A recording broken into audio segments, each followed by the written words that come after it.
أعوذ بالله من الشيطان الرجيم. بسم الله الرحمن الرحيم. الحمد لله رب العالمين، والصلاة والسلام على سيدنا وعبيدنا وحبيب قلوبنا وشفيع نفوسنا أبي القاسم محمد.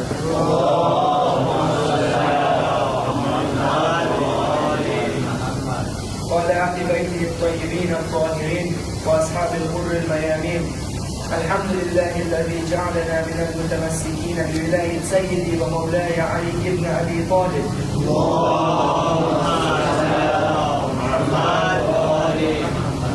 الحمد لله الذي هدانا لهذا وما كنا لنهتدي لولا أن هدانا الله. أما بعد، يقول الله في كتابه الكريم: بسم الله الرحمن الرحيم.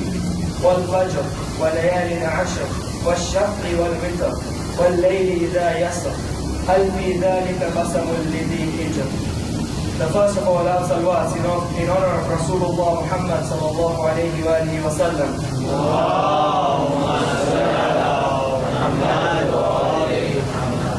The second in honor of Amir al-Mu'mineen Ali ibn Abi Talib.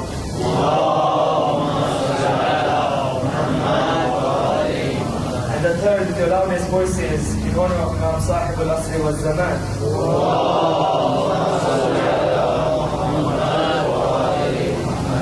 Respected brothers and sisters in Islam, Assalamu alaikum wa rahmatullahi wa barakatuh.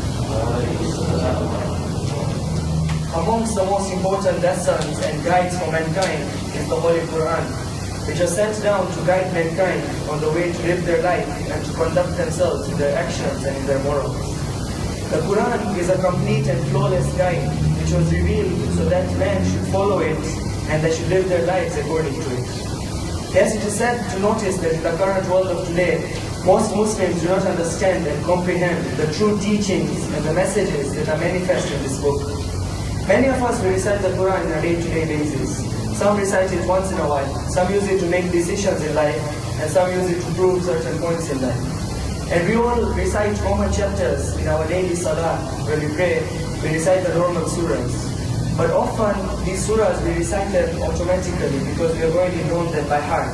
So we often recite them in our salah without actually pondering and comprehending the messages and the true meaning behind the verses that we recite. Every chapter, every verse in the Holy Quran holds a deep meaning and can be analyzed to get different messages and teachings within. Yet we never sit and ponder on these verses to truly establish our lives according to them. A very beautiful example in the Holy Quran. It is filled with so much beauty, it has so many messages.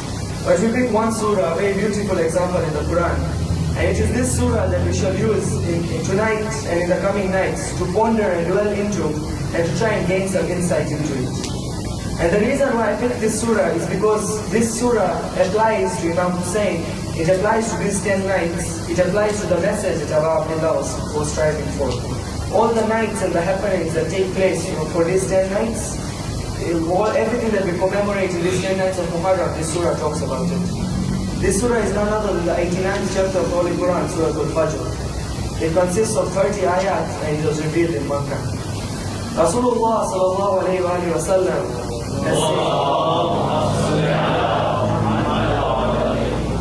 said, he has said, Allah subhanahu wa ta'ala forgives the mistakes of whoever recites Surah Al-Fajr on the 10 nights, and it will become a light on the day of Qiyamah for the one who recites it at any other time of the year. Imam Sadiq alayhi salam has said, recite Surah Al-Fajr, which is the surah of Imam Hussein alayhi salam in your salah, whether it is wajib or mustahab, and he who recites it will get to be with Hussein ibn Ali at the same place in Jannah on the day of Qiyamah. Bismillahir Rahmanir Rahim. Wal-Fajr وليال عشر والشفع والوتر والليل إذا يسر هل في ذلك قسم لذي حجر. Allah subhanahu wa ta'ala starts by saying the first verse, Wal-Fajr, by the daybreak. Fajr literally means daybreak or dawn, and in essence it refers to a beginning. It is the beginning of knowledge, the beginning of awareness, the beginning of wakefulness. At that time of Fajr is when we come into consciousness. Fajr also has a twofold connotation, which is Fajr Kadhib and Fajr Sadiq.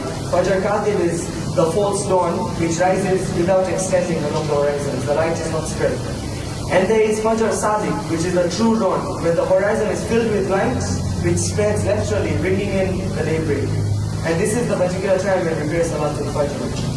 Some commentators then carried the term Fajr here to its absolute meaning, that is, the light that spreads. And the light is one of Allah's greatest creations, it is one of Allah's signs.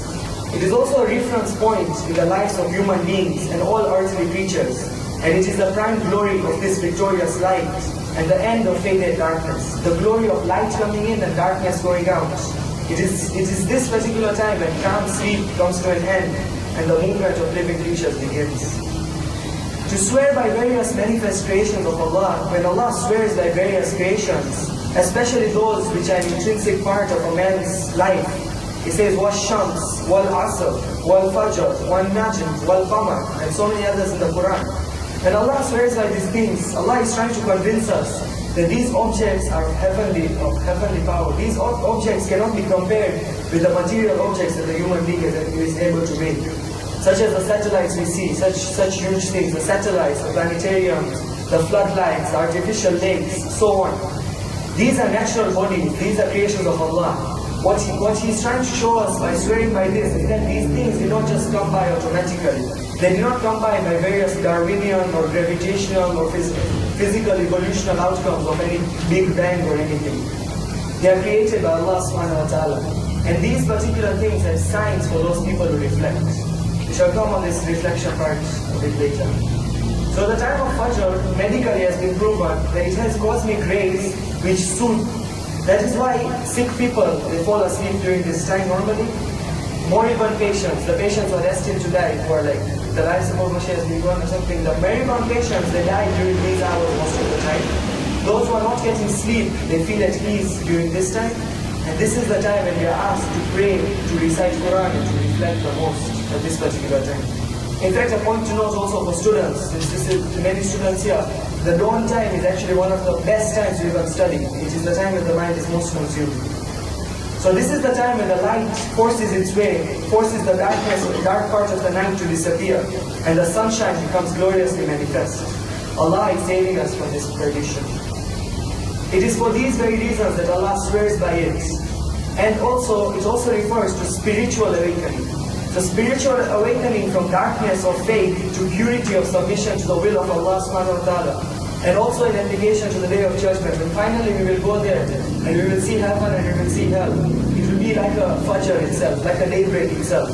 Because when we sleep, we are almost dead. We lose consciousness. And when we wake up again the next day, when we are made to live in the morning, it's a mini resurrection. So when the major resurrection takes place, it will be another fajr in our life. And when we wake up, a mini resurrection every day, every other day we wake up in the morning, we are given a chance to either do good that day or to persist in the evil that we are in. So basically what is the important thing here is that change is a necessity. Change is how we live. How the change from night to fajr, it is emphasized. It is not a matter of the removal of the darkness, rather it is the bringing of the light, which dispels the night. Knowledge, awakening and understanding brings the light. The day brings the light of the day and removes the darkness and ignorance. So over here, if you relate it to us, the human beings, it can also be the knowledge and awakening and understanding of life, of various aspects, brings light into our life and removes our darkness of ignorance. The dawn of the light of Islam and Muhammad sallallahu alaihi wasallam. The dawn of the light of Islam and the Prophet in the darkness of ignorance of Jahiliyyah at that time is one of the examples of a fajr, of a particular change, of a particular daybreak. The dawn for the rise of Sahib al-Asr is also an example of a fajr. When he comes, it should be another fajr for us, it should be a daybreak. And so is the rise of Allah Abdullah on the plains of Karbala. In essence, all revolutions against disbelief, against ignorance, against transgression and injustice are examples of a fajr. Even the light of gratefulness that happens in ourselves, the personal jihad, even when our heart recognizes that we are sinning and when it turns towards repentance, it's a fajr, an eternal fajr we are turning to. So then we move on to the second verse. Allah subhanahu wa ta'ala says, وَلَيَالٍ عَشْرٍ, and by the 10 nights. These are generally understood to be the first 10 nights of Zil-Hajj. These are the nights which witness the largest gathering of Muslims in the world. The 10 nights of Zil-Hajj leading up to the day of sacrifice. Or after thorough cleanliness, when man wears the ihram, when he refrains from obscenity, from quarreling, he abstains from luxury, self-indulgence, they hold all life sacred, including the insects, including everything. A person becomes humble, and then they go forth and they perform the sacrifice, which is the climax of the 10 nights. The sacrifice is the climax of submissive acts to God. So some narrations report this as being the first 10 nights of Zil-Hajj. As narrated by Jabir ibn Allah al-Ansari in a hadith from Rasulullah, it may imply that the benefit of reflection and praying at night is a greater concentration of the inner self. So what basically this explains is why does the Quran say nights? Why does it not say days? Because the importance of nights, it shows it over here. Jabir ibn Abdullah al-Ansari says this is the best time for a person to reflect on their inner self, when it is at night. Also, every night has its day. Every night has its day and it comes. And it is the journey of the human being which begins in darkness and ignorance, when inshallah comes to a clear perception of knowledge. So, in another narration, it says that the 10 nights will also refer to the last 10 nights of Ramadan. The last 10 nights of Ramadan are known to be the climax for repentance, the climax for us to beg Allah. The last 10 nights of Ramadan. So some say this could refer to that. But then, this would also, according to other narrations, the mention of these 10 nights could be the 10 nights given to Prophet Musa. After his 30 nights in Mount Sinai, he was given an extra 10 nights. This 10 nights was not only for Prophet Musa, but also a test to his particular people. Because he told his people, I'm going for 30 nights. Then Allah, as a test, told him stay for 10 nights more. And then 10 nights, Allah and Prophet Musa shared something special. But those people, thinking that Prophet Musa is not coming back, within just 10 nights, they diverted from the path. So some say this could refer to how the people completely abandoned the teachings and admonitions of Prophet Musa within 10 nights. Then we come to the one reference to us, that this could refer to the 10 nights of the month of Muharram. According to Tabari, in his book Tariq, volume 2, page 390, he reports from Ibn Abbas that the 10 nights of Muharram is what these verses talk about, and how transgressed people turned against the grandson of the Holy Prophet. The transition of an open field into a massacre ground, the restriction of food and water, basic needs, the barricade to water, the prevention of other people to enter that vicinity, the consolidation of an evil army, and lo, when on the 10th day after Fajr, when the 10th day came, is when the truth truly prevailed. So from the darkness and ignorance, the truth prevailed. We go on to the third verse, which goes, وَالشَّفْعِ وَالْوِتْرِ, and by the even and the odd. Basically over here when we say even and odd, we are talking about contrast, difference between even and odd. Contrast has existed in man's life, in man's history. It exists in man's fortunes. Contrast between evil and between good, between night and day, between even and odd, between light and day, between man and woman, between positive and negative, between knowledge and ignorance, between dark and light, blindness and vision, odd and even. There is always contrast in our life. The word shafa in this word is from shafa'a, which means to intercede, or to double, to mediate, to intercede. And shafa'a is generally referred to as an intercession where the presence of another person who has greater power or knowledge brings comfort, guidance, or success to another person. All creation, all the creation of Allah hinges on duality. But we all know in the end of the day there is one reality. We notice that all of us hinge on a duality between day and night. But at a particular time we are in one reality. We cannot be in both. We all range between obedience and disobedience. But at a particular time in our life we are doing one thing. We are either obeying or we are disobeying. Duality is a very important aspect, but there is always the one single reality that prevails. One example, it's a beautiful example given by Allah, is Salatul Tahajjud. You notice how this verse says, وَالشَّفْرِ وَالْوِتْرِ. Salatul Tahajjud is shafa'a and witr. Salatul Tahajjud, also known as Namaz al-Shafr or Salatul Layl. It begins with several pairs of rakats, known as the Salatul Shafa'a. 2, 2, 2, 2. But then it ends with one, witr. It shows that duality finally merges into the one witr, the one reality.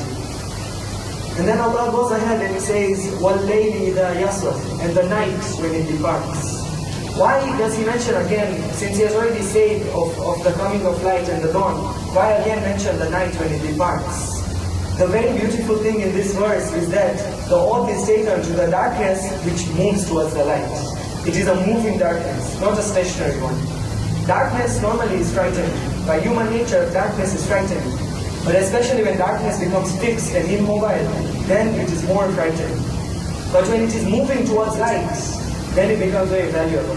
That's why you notice for a person when you are walking on the road, if it is pitch black, dark at night, you often feel more scared. But if it is at late night time, like near the early morning, when the sky is slowly starting to, the darkness is slowly starting to fade away, a sense of relief starts to come in because of that movement of the darkness. The word sa'ara in this verse, وَاللَّيْلِ إِذَا يَسْرَ, sa'ara means to depart, or to start, or to go away. Sayr means journey or motion. So this is trying to show us that all creation is in continuous motion. Night and day are in continuous motion. But at the end of this journey, in this life, there is an awakening. Just like at the end of the night, there is an awakening. At the end of this life of ours, which is constantly moving and continuous, there is an awakening. And the darkness of the night departs, then our ignorance will also depart and awaken us to reality. It's quite interesting to note that this concept of changing of day to night and the departing of the night and its darkness is referred to in 35 places in the Holy Quran. Interestingly, a pattern exists. I mentioned earlier about people who reflect. We should see the example from this ayah. Surah Baqarah, verse 164. Inna fi khalqis samawati wal ard waqtilafil layli wan nahar. It ends laayatin liqawmin yaqilun. In the creation of heaven and earth and the alternation of day and night, these are signs for those who are wise. Surah Ali Imran, verse 190. إن في خلق السماوات والأرض واختلاف الليل والنهار لآيات لأولي الألباب. In the creation of heaven and earth and the alternation of night and day, there are indeed signs for men of understanding. Surah 24, verse 44. يقلب الله الليل والنهار إن في ذلك لعبرة لأولي الأبصار. It is God who alternates the night and the day. Verily in these things is an instructive example for those who have vision. This shows us the importance that only when man looks at such happenings with the eyes of a wise, understanding person, a wise, understanding being, when you look at these things with true inner vision, that's only when we realize the message and the value. We have lived here, alhamdulillah, we are all alive for many years. And we have seen sunrises and sunsets. And we have seen the night come and the night go, and the day come and the day go. But how many times have we actually pondered and looked at it with the eye of understanding, and how these things reflect on a message to us? And then we come to the fifth ayah and the concluding one for tonight's session. هَلْ فِي ذَلِكَ قَسَمٌ لِذِي حِجْرٍ. Truly in that there is an oath for those who possess understanding. There are 5 awakening oaths in the beginning of this surah. Hijr in this context means understanding. So basically, to paraphrase this ayah, it is saying, is it not enough evidence for you? Are there not enough signs in these phenomena for people who have intellect? Can you not see from these things?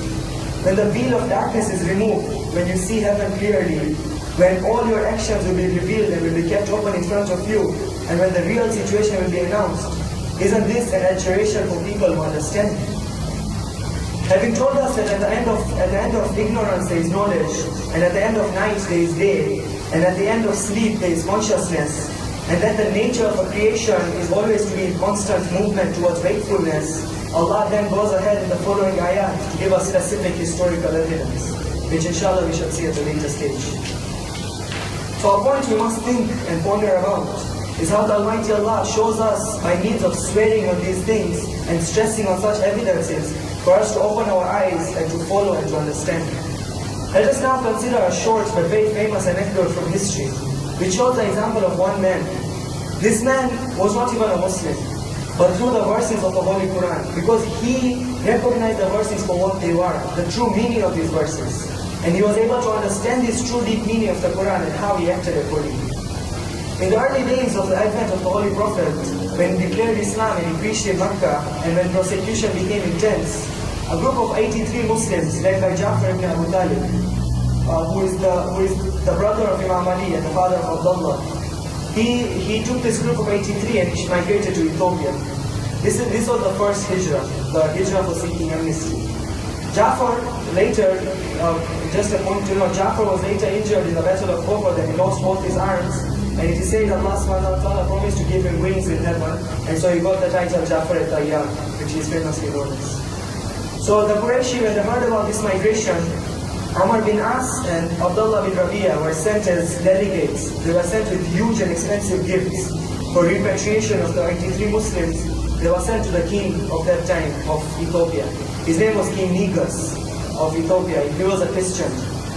And they went and they offered him these gifts and they told him, we want these Muslims back because Muslims derogate Jesus. So King Negus called upon Jafar and he asked him what Muslims think of Jesus. And Jafar read from the Holy Quran, Surah Nisa, verse 171. إن المسيح عيسى ابن مريم رسول الله وكلمته ألقاها إلى مريم وروح منه. The Messiah, Jesus son of Mary, was Allah's apostle and His word, which He cast to Mary and a spirit from Him. Then he read from Surah Al-Imran, verse 42. وَإِذْ قَالَتِ الْمَلَائِكَةُ يَا مَرْيَمْ إِنَّ لَهَا اسْتَفَاكِ وَتَحَرَّكْ وَاسْتَفَاكِ عَلَى النِّسَاءِ الْعَالَمِينَ. Behold, the angel said, O Mary, God has chosen you and purified you, chosen you above the women of all nations. And there are so many other verses about Jesus and about Mary. Surah Al-Imran, Surah Nisa, Surah Anbiya, Surah Maryam, Surah Tahrim, Surah Ma'idah, so many other surahs. So Negus the king, when he recognized the true beauty and the meaning in these verses, tears filled his eyes. And he picked up a stick and a piece of wood from the ground. Before I go ahead, another ayat in the Quran, in Surah 5, verse 83, it shows about the Christians who weep. The Christians who weep when Quran is recited. There is evidence from history as well. It is shown that these people, despite not being Muslims, when they understand the true meaning and the beauty of Quran, even they weep, even they convert.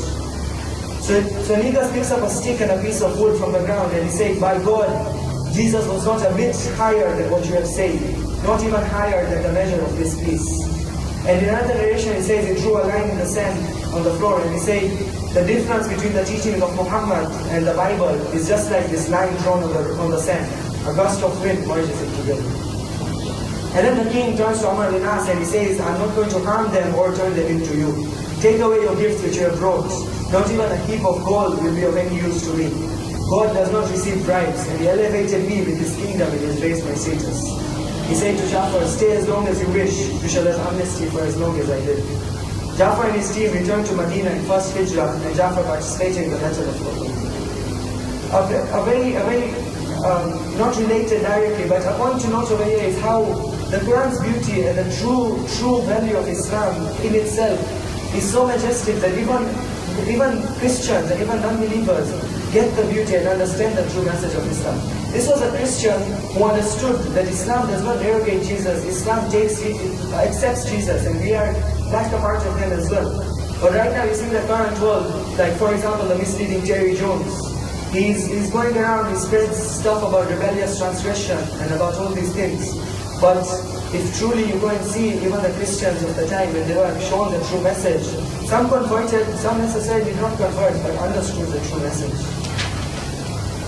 And likewise, when it comes to not understanding the true message and the true values of the Holy Quran, or the Bani Umayyah, starting from Abu Sufyan all the way down to the accursed Muawiyah, all the way down to the accursed Yazid, we notice they use the Quran in things like raising them on spears to stop battles, but they didn't understand the true value of the Holy Quran. There is a narration, there is a particular anecdote which is very beautiful. It's about Imam Muhammad Baqir, our fifth Imam. Imam Muhammad Baqir. He says, my first question is, what part of day is neither day nor night? Imam says, it is the time of the dawn to the sunrise. He says, why do you say this? What happens to the human? He says, it is because when the human being who cannot sleep falls asleep during this time, and the human being who is sick is cured during this time. He says, how can you know this unless you have knowledge from outside? He says, okay, my second question, very well. How is it that in the Quran it says that in heaven you can eat and eat and eat but not excrete? How is that possible?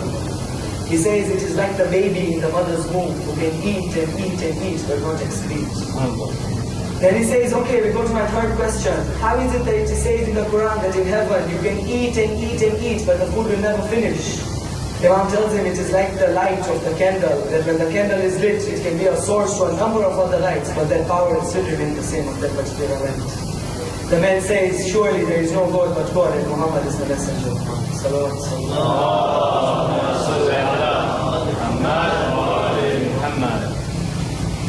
Imam Muhammad Baqir has many such traditions, many such narrations. And Imam Muhammad Baqir was one of the main fuels and one of the main people who continued the message of Karbala ahead. And the reason of this was because Imam Baqir was present at Karbala and he remembered the tragedy every single day of his life. In fact, he even claimed that one of the greatest of zakat is the zakat given to one who recites the Masayib of Aba Abdullah, given to the one who recites the Marsiya of Aba Abdullah, the Nawha of Aba Abdullah, one who remembers the sacrifice, the Shahada, and does the Azadari of Aba Abdullah. That's why he came to his son Imam Jafar Sadiq before he died. He said, oh my son, here is 800 dinars. Saying this is for those who recite the Masayib of my grandfather Aba Abdullah Imam Hussein every year at midnight Hajj. Do you know that 120 reciters of the Shahada of Imam Hussein are graduates of Imam Baqir? Amongst them Abu Harun al-Mahfuz, Jafar bin Affan and others. All the greatest of reciters, they all used to learn from him. Anyone who would remember the tragedy of Karbala, Imam would bring them, he would sit beside them and he would tell them, okay, I will teach you. I'll teach you poetry, I will teach you majalises, how to recite. He taught them, he would teach them how to recite this Masayib of Aba Abdullah. In fact, Imam Sadiq later reports that he would teach them to recite in the way the people of Iraq would recite, to honor the message of Aba Abdullah. Why such an attachment? It is because he was present in Karbala. Imam Baqir was 3.5 years old in Karbala. But this does not mean he was only a small child who didn't know anything.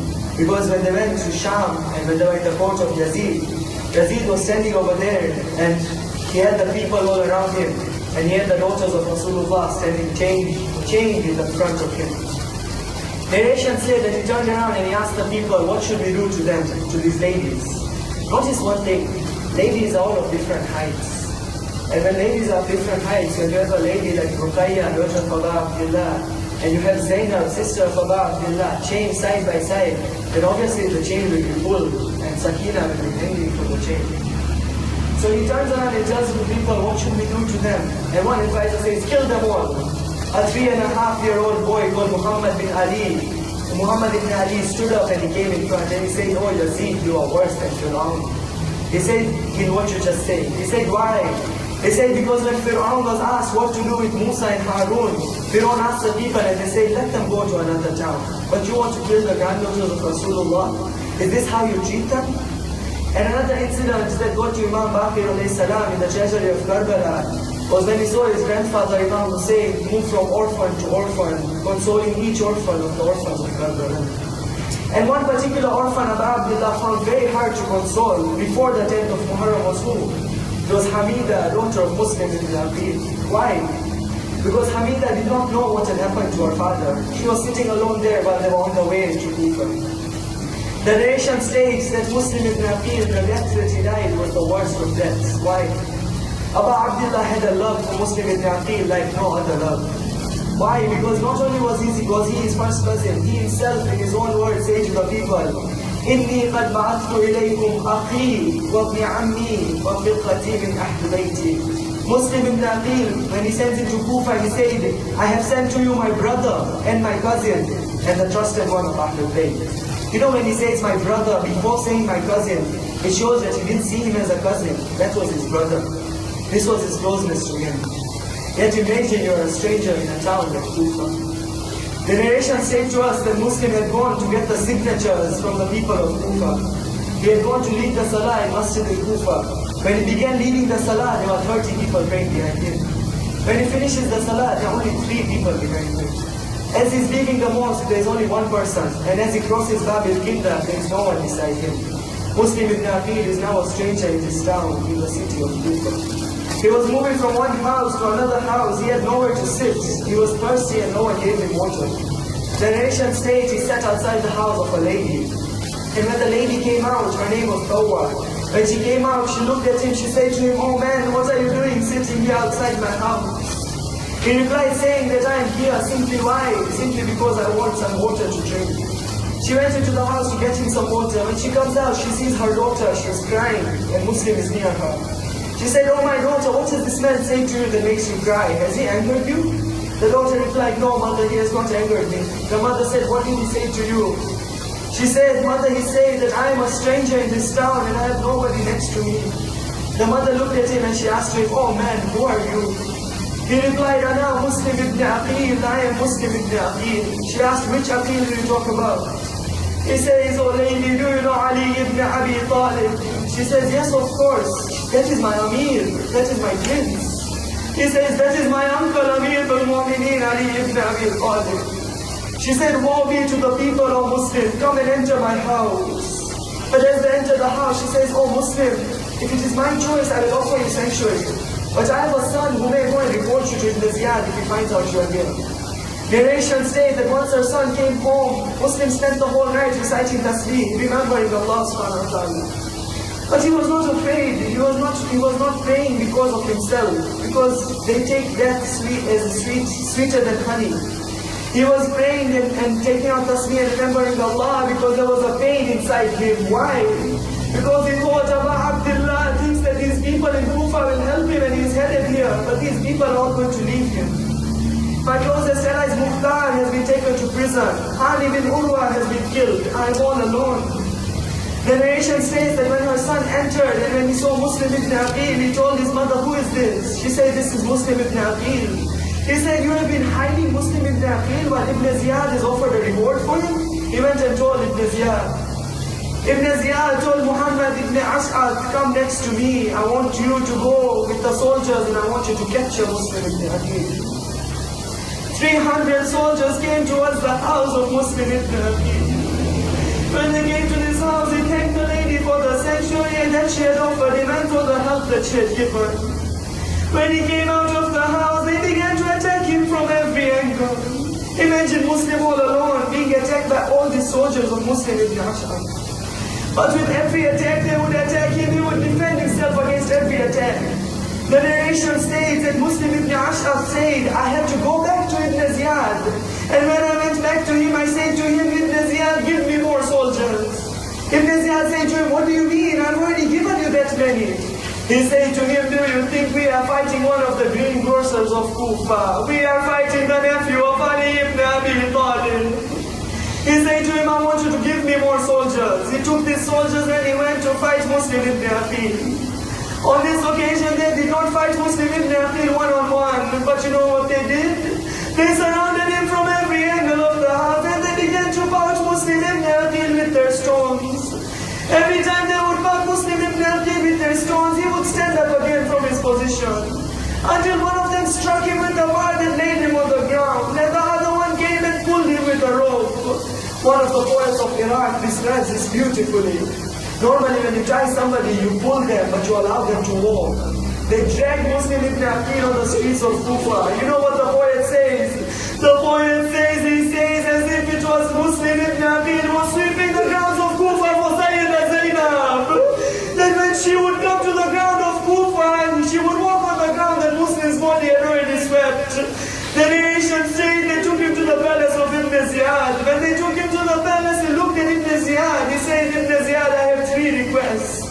These 3 requests, the hearts of a human being. He said, my first request is that I have an outstanding loan. Please pay it back. At this moment, he remembered that. He says, for my second request, I ask that you give me an Islamic burial. And he says, Ibn Ziyad, as for my third request, I ask you to please inform Abu Abdullah not to come towards these people. Ibn Ziyad says, as for your first request, we shall grant it. But as for your other 2, we will not grant them. He took him to the top of the castle, and just before he struck him, Muslim looked towards Karbala and he called out, As-salamu alayka ya Aba Abdullah. They beheaded him and his body fell down on the streets of Kufa. Sayyidah Zainab at this point, she looks at Abu Abdullah. They were on their way towards Kufa. Abu Abdullah at this moment he stopped and he looked down and he said, Wa alayka salam, Muslim ibn Aqil. Sayyidah Zainab looked at him and she said, Abu Abdullah, who are you talking to? He said to her, Sayyidah Zainab, Muslim ibn Aqil has been killed. But there is one problem for Abu Abdullah now, and it should be the first problem. How do you go and tell the daughter of Muslim that her father has been killed? He said to Sayyidah Zainab, oh Zainab, I want you to go and call for me Hanidan.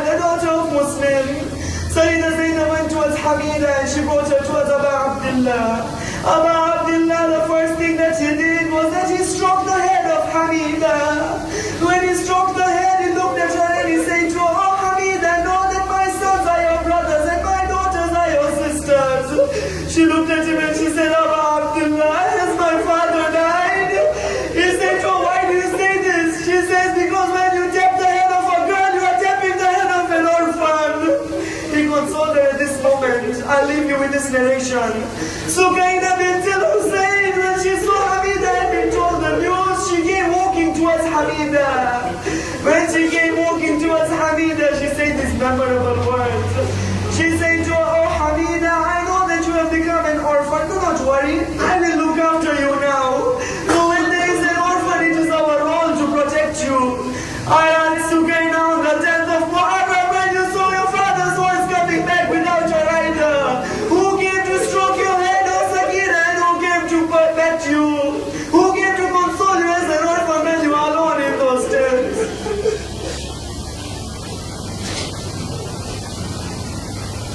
Inna lillahi wa inna ilayhi raji'un.